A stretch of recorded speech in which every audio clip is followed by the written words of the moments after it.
Alright everyone, just a little update on that Remington Model 24.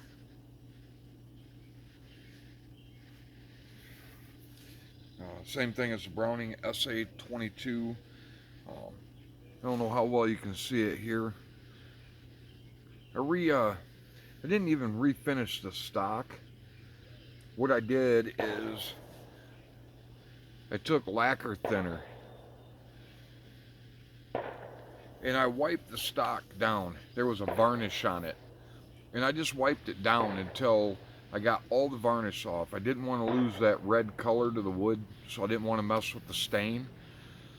And then I put about 10 coats of boiled linseed oil on it. The receiver that had no bluing left on it at all, let me wipe fingerprints off of it.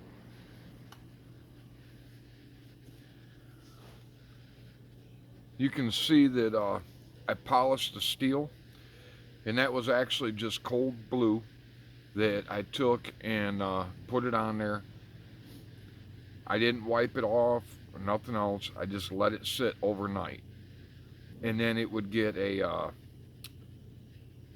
very, very light coat of rust. And I'd take steel wool, clean it off, 4/0 steel wool, and then do it again. And then when I got to the fourth coat of the cold blue, I would put it on, wait for it to slightly rust a little bit, put another coat on, and then let it sit overnight, card it off. And then when the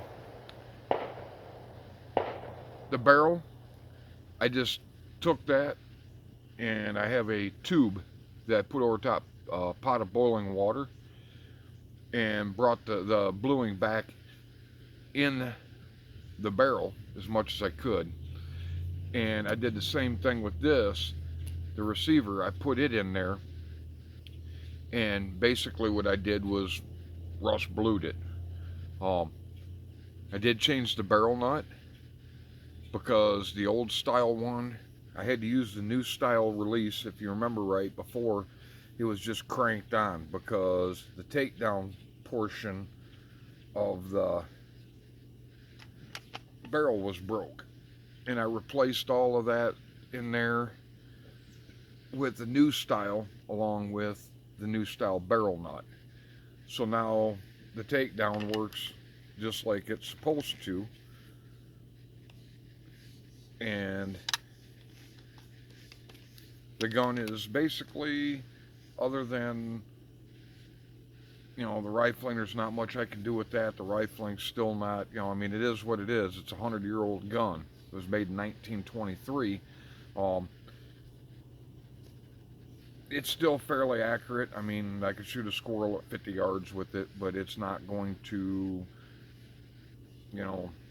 be a match-grade gun.